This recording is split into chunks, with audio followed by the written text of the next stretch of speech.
All right, welcome back to Smith Farm Shenanigans. I told you in the other video when I got finished with the white one, I was starting on the red one. I went ahead and jumped the gun a little bit and started on this red one because I just wanted to see what was going on with it. It starts up and runs pretty good, starts right up, but it's got like a little bog or a little mist to it, you might say. So I've been investigating it, and I went ahead and ordered a oil pump delete, which I put on down there already. I already did that part, and I went ahead and took the carbs off, and when I took the carbs off, I noticed something. So this is your flame arrestor box here, and if you notice here, the tubes, the flame arrestor tubes that come up here, they're gone. If you look down in here, you can see they've been dry rotted. Let me see if I can pick a piece off here for you.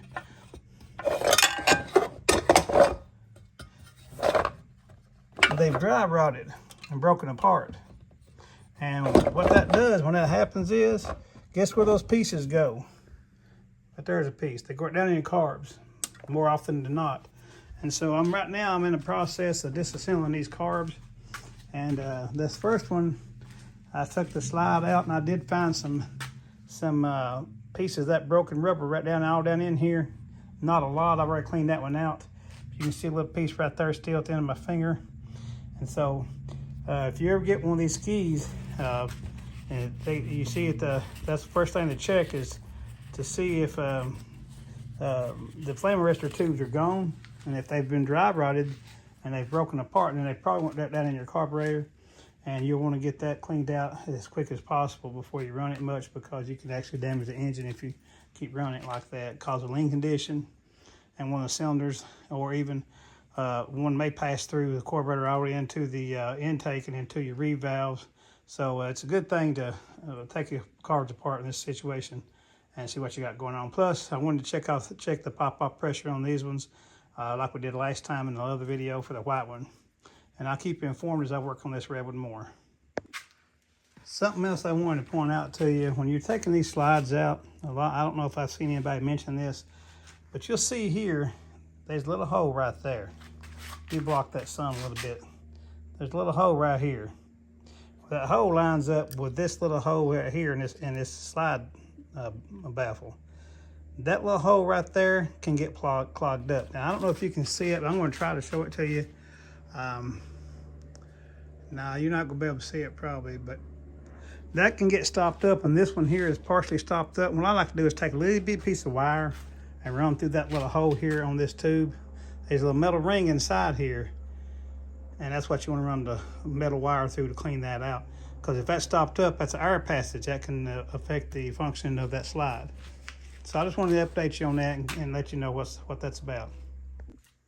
Now, another mistake I see people make with these is when they put these cards back together, they'll pinch this here. When they put this cap here on, this plastic cap back on, they will pinch this rubber baffle here. And if you pinch a hole in that, then it's going to cause a vacuum leak, and that slide is not going to work properly. So what I like to do, I'll try to do it, show you, but I'll do it with both hands. I usually see how that's up right there? See, that won't work. So what I usually do is take 2 fingers, one on each hand, and I run around it like this here, and make sure that gently, make sure it's kind of down in that little groove there. You can see it. See, I got it pushed out of the groove on purpose. So you want to make sure that's in the groove all the way around. But you don't want it sticking out like this or past the groove, because if it's sticking past the groove like this here, then that's going to cause a hole as well. So that's got to be right down that groove all the way around, good and soft. And you just have to look at it with your eyes. You'll see what I'm talking about. And then you put the cap on. Also, this cap has a little tit on it here. See this little tit right here where my finger is? If you turn it up and look at it here, right there, you'll see there's a little groove. See that right there? That lines up with that. If you don't line that up correct, because it'll go on anyway. But if you don't put that on correctly, you won't get airflow through that little hole I showed you. So make sure you line that up too. Something else I want to briefly discuss with you. If you notice this one here and this one here, I've not done this one yet, but I have cleaned it. See how dirty this is? You want to clean it, especially around these seams here. You don't want that stuff fall down your carb and plugging up some little small needle valve hole or some little fuel hole that goes through the carb there. So I would just take a rag and clean all the way around it real good, especially where the seams come apart. You do not want that stuff falling down in there. Just a little heads up for you. Now I just got the CV cover off of this one, and this is a prime example of what I'm talking about. See over here, all that rubber from that is fell down in there. And so I'm gonna have to give these carbs extensive cleaning. I'm starting on this side first, but if it's working, if it fell into here, it's fell into other places as well. So I just wanted to show you what I'm talking about. If I can get you a little closer, right in there. See all that right there? Look at this. See that? That's what I'm talking about. So you get those, and if those are rubber flame arrestor tubes are gone or missing, that's probably where they are. They're down in the carburetor. So you'll have to, before you run that much at all, you want to take that apart and clean all that rubber out there. And if you want to rebuild your carb, this one's got really good rubber slides. I mean, they're good and pliable. I'm not going to put new ones on it. They're as soft as they can be. So I'm not going to redo this part of the carb. I may rebuild the other side, but not those. So I just wanted to show you that. That's what I'm talking about. All right, so I'm going to show you a little trick here. So what I like to do, knowing that I found that rubber in there, then I'm going to make sure this little hole right back here, see the little hole at the end of my fingertip that goes through into the inside of the throttle body of the carb. So what you want, I'll take like a latch pin, needle will work too. And you just want to run it down in that little hole right here. See right here, and then see how it went down. What you want to do is get on the other side, and if you look through there, you see that needle sticking out there? That's what you want. If there's any rubber in there from that rubber tubing, you'll push it right on through that and into that housing, and you can just wipe it out. Check that too, because if that's stopped up, that too will affect it, the operation of these slides. See, the owner told me on this one here, he said the red one's a little slower. He said it doesn't run as fast as the white one. And that's probably why. This carburetor's probably got all kinds of little spots plugged up with that rubber. So I want to show you that. I hadn't planned on doing this video on this yet, but I just wanted to see what's going on with it since he told me that. All right. Okay, I took the last one apart, and it's probably the worst. Look at the filth in there. Let me see if I can block that sun there. Look at that. All kinds of, looks like grass in there and all kinds of stuff. That right there is the prime reason why you get a lot of these two-strokes. People say, you know, I know it's a cliche, the carbs need adjusted or whatnot, but a lot of times the carbs do need work, and most people don't know how to fool with them. But if you just go through them methodically and check one thing at a time, say I'm only doing this side first, all at one time, then I'll flip them over and do the other side. But that right there definitely causes you problems. So I just want to show you the last one. It's probably the worst of all. All right, we're back. So I wanted to show you something here. So I went ahead and as I showed you in the last little clip there, I took these apart and pulled all the broken rubber down that fell down in there where it got old and dry rotted. I pulled those apart, cleaned that all out, fixed those, cleaned those ports out with that needle like I showed you. And then I turned it over, and then I went ahead and took these off, cleaned the small jets and checked the big jets, and they were all fine. The gases looked good, the diaphragms were good, and I went ahead and set the pop-off pressure like we did in the carburetor for the white ski. Same procedure, did the same thing. Put it back on the ski. Now before I took this carburetor off that red ski there, that red ski would run. It didn't take throttle very well. It wasn't really like a bog. It was more of like it didn't have full power. And so I knew something was wrong from the get-go. So when I did all these carbs and I put it back on the ski over there, the ski wasn't getting gas. And I remember from before, these guys, let me show you down in here. I don't know if I remember showing you on the white ski or not, but they had added a hand fuel pump like you see on boats and stuff, and that's on both skis. And before on this ski, you could pump that and it would get really hard after a couple pumps. You could not pump it no more. The white ski, you could just keep pumping it, because see what should happen when you pump that, the fuel should go through the carburetor and come back out and back to the return line unless there's a problem. On the white ski, it does that. This red ski, it never did do that since I first checked it. So when I put the cars back on there, it wouldn't run. I would prime it with some premix down in each carb. It would start up and run perfect, and it sounded great, but then it would run out of fuel and die again.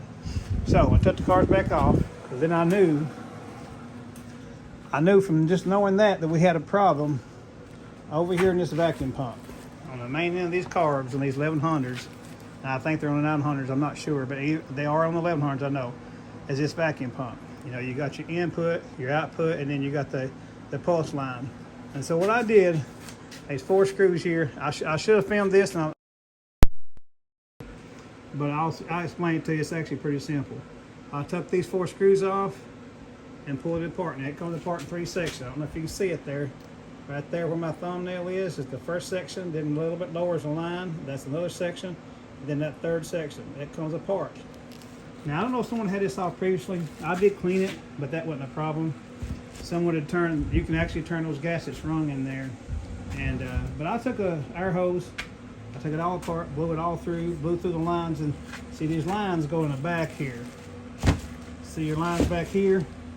If you look, those come right off this pump. So the fuel was not circulating through and back out. So I cleaned that all out, put pressure through them, not a lot. If you do this, don't put a lot of pressure, you know. I don't know what the manual says, and I'm not seeing nobody say anything about it. I couldn't find it anywhere. But so I just went ahead, about 30 PSI. I knew you just want to bump it, bump it, bump it, bump it with pressure, not just hold it steadily, you know, because you could possibly blow your diaphragms in here. Too much pressure gets fed into them. So I did that. I made sure the gaskets went back on right. I'm not sure if they were right or not. Like I said, when I took it apart, I didn't notice that. But I'm just saying, I think you can probably, because they got a little oblong feature right here. There's also one on the exact other side. Now, I don't know if you can turn those gaskets backwards, but I feel like that's probably was the problem, because I didn't see anything come out when I blew air through it. And I've already put the car back on just the chest, and I hooked the input fuel line on. I left the return line off, and I pumped that pump, and fluid went through it and come out the return real quickly, like it should. So we shouldn't have a problem now. And I'll put it back on, and hopefully I'll get it running and let you listen to it. Thanks for watching. All right, friends, we're back. I want to tell you a couple of things right quick before I go ahead and get this all put together. I've got the fuel lines on it here. But I want to show you, when I told you a second ago there about this has sections here, here, and then there. And when you're taking those apart, what I did, if you watch real closely here, here you have your inline, your pulse line from the engine, and then your return line. So when you take this first cap off, you look underneath it there, you'll take a gasket off, and you'll see the ports. So when you're putting that back together, and when you clean it, just blow each one of those ports out, and make sure that when you're putting that together, that all those ports line up between the gaskets, the top plate, the center plate, and the bottom plate. Make sure all those gaskets line up, and all those plates line up with those ports. If you get one of those ports turned the wrong way, or one of those gaskets turned the wrong way, it's going to block that port. And fluid and air cannot chamber like it's supposed to. So I just wanted to tell you that. And here's the rubber things, the little tube arresters. Don't run. See how soft these are? I bought these new and just put them on. Don't run your jet ski if those are old and cracked. If you had your ski for a long time, or you used off someone, check this, because this gets down your carburetor and it can cause you a lot of problems. I mean, a lot of problems. So stop that. Just if you can squeeze them and they bounce back like that, that's what you want. Now, but if you squeeze it, it's kind of pliable, it's kind of stiffer, then replace them. They're like $11. They're so cheap. I mean, it's just rubber. And don't run with it. Don't run it without those either, because then air leaks underneath this right here, and then you could cause a potential fire hazard for one, and for two, air's not coming through here like it's supposed to. So that's just something I wanted to update you on. All right, everybody, we're back. I've got everything put back together here, and I actually went ahead. These 1100s, when they're brand new, they start okay. You got to choke them though. You got to really choke them. But as they get a little age on them, you have to. You basically have to have a primer here to inject a little bit of fuel. And some people say you need to do all three carbs, but you really don't. If you just put a little fuel in like the center carb, it'll help it bump over and it'll start right up.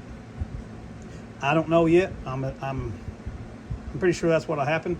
I haven't started it since there's no smoke in here, so you can see I haven't started it since I got this work done. So we'll see how it goes. But I wanted to show you, and I'll show you on this white one over here. I haven't done that yet. I've bought 2 of these little injectors. And what I did is I like to put them in. Some people put them up here or over here, and that's all fine, Danny. But if I put mine down in here, right there, it's easy to get a hold of, and you only have to do it once per day. Like when you first start, it's been cold, and if it's been sitting for 4 or 5 hours, because once you run it, it starts right back up. But these 1100s are notorious for that, and I'll show you how to install it the simple way, the easy way, the way I do it, and it's easy. So what we'll do, we'll see over here. We'll watch that. I'm going to pull this little primer switch 4 or 5 times. You can see the fuel going through it there. See that? Now, we'll just go ahead and see if it'll start up. And like I said, this is a cold start. I haven't even tried it today at all. It fired right up there. All right, it's cold. I'm gonna have to choke it a little bit. It's a little cold.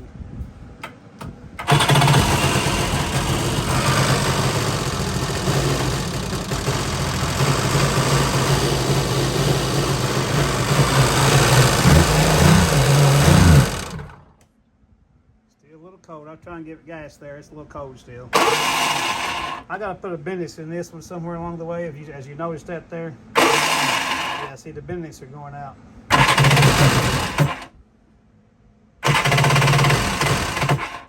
Choke it just a tad.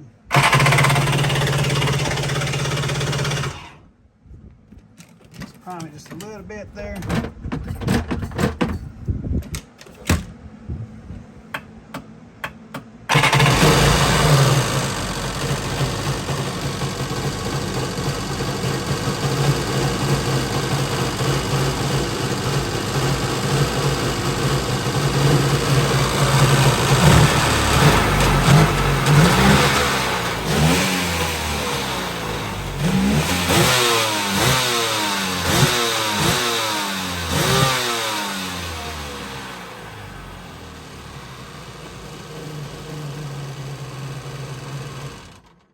You can see it pretty much rips there. Does good. No leaks around this. That's the main thing I worry about. But the way I put mine in, it shouldn't leak. I'll show you how to do that. Yeah, this and that been started since I flushed the carb. I put oil in there and carb and everything, so it didn't want to run for a second there. But once we got it going, it sounds good. It rips. It sounds like it's going to rip. I'm going to take both these to the lake probably tomorrow, and I'll try to get some footage of them running. I'll let you know how they do. There may be some other issues with them. Like I said, this is just the carb work I'm doing on these. I did the CDI stuff on that one over there that you saw in the previous video. So that'll do it for now. I'll show you back over. It'll be like a quick second for you, but for me, I'm going to go ahead and in a little bit and put the primer on the white one. That'll be over on the white video, on the video for the white one. And so you won't know. So if you see this video and you wonder how to put that primer on, just go back and watch the video with where I worked on the white one. It'll be on that one, okay? I thank y'all for watching. Again, this is Wayne from Smith Farm Shenanigans. And try to do stuff yourself. If you can't do it, then get somebody to do it for you. Not because it saves you money, that's a big reason, but also because, you can learn stuff. And you get enjoyment out of success when you get something right, I make mistakes like everybody else, and you will too, but that's how we learn, right? So I hope you have a good one. God bless, and I'll talk to you later.